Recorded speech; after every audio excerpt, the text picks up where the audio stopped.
Pag-uusapan natin ngayon, ito po mga reaksyon natin sa mga nangyari sa buhay ni VP Sara Duterte at yung mga extra, yung mga nagpapaganda ng nagbibigay kulay sa kanyang mundo. Yan. Okay. Ito po, sinugod niya si Chua, hindi nakapalag, na nakakahiya po ang Pilipinas dahil po sa pinapakita nila sa kanilang mga investigasyon na yung mga nag-iimbestiga ay pare-pareho pong walang alam sa batas. Okay. Si Luis Tro, no, napatunayan po. Butata po nga pala si Dan Fernandez as usual. Kada magkakaharap po sila, mainit ang dugo rin ni BP Sara kay Fernandez eh.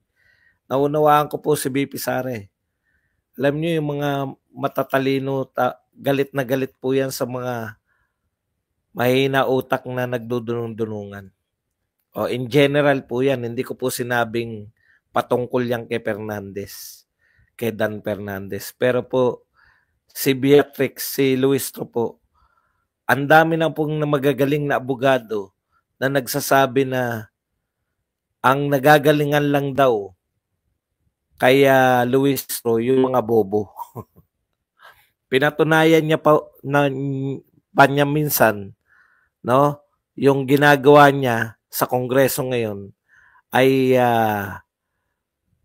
hindi ko na po maintindihan kasi siya lang po ang nakita kong abogado na katulad nito. Kitang-kita natin, no? Yan nga po nako sa kanya. Magaling pala to. Bakit hindi niya ma-organize sa utak niya yung mga katanungan? Kaya bakit siya may kodigo? Ngayon lang po ako nakakita ng abogado na nangongodigo, no? Kasi alam ko sa mga abogado, pag nagtanong yan batay sa sagot eh. Yun po yung kaya bihira po na may kodigo yung mga abogado eh. Kasi bubutatain ka niyan, depende sa kasagutan mo. Ngayon lang po ako nakakita ng abogadong nagtatanong na binabasa yung kanyang kodigo. Ayan lang po, no? Okay. At iba pa pong mga pangyayari, butata rin si Manuel. Maganda po yung tandem ni VP Sara at saka ni Marcoleta. Kaya lang, talagang ganun. Okay, eto po. Una, bakit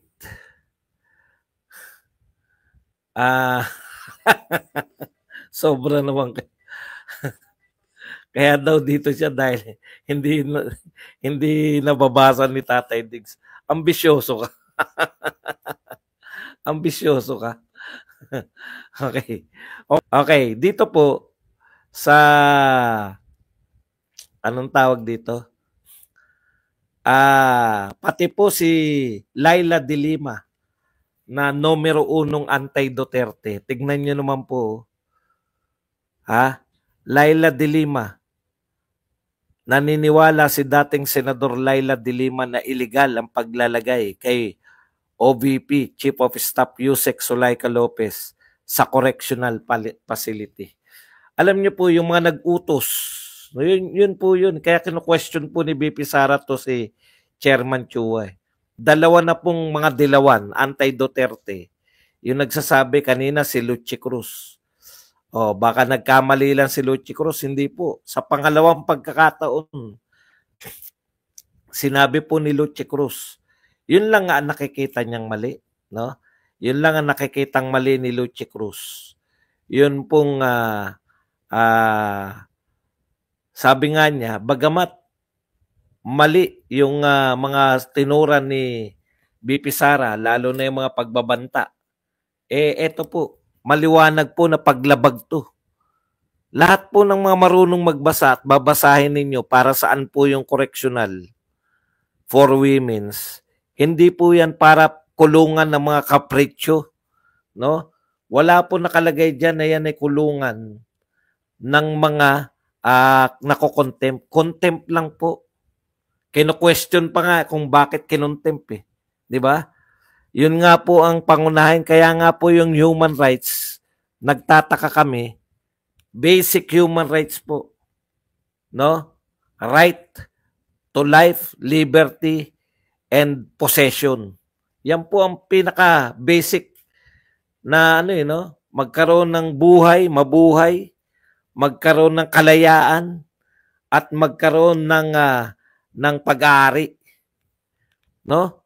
Yan po ang tinanggal nilang karapatan ni Attorney Soleca, yung karapatan na malayang pamumuhay.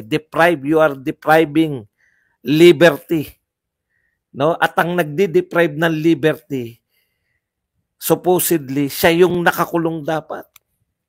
Kasi qualified siya, convicted siya. Convicted lang po ang pwede sa correctional. Yan pong kaya nga po tinutulan ang problema eh. Sino po ang tututol? Lahat po sila magkakakampi. Tinatanong pa lang ni Marcoleta, magbobotohan na eh.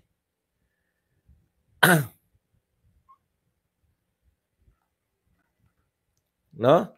Tinatanong ni Marcoleta kung bakit sila sabi nga ni BP Sara, mamaya pupunta tayo riyan. Hindi, hanapin na natin ngayon na. Eto tignan niyo yung mga sinabi rito ni BP Sara. Okay.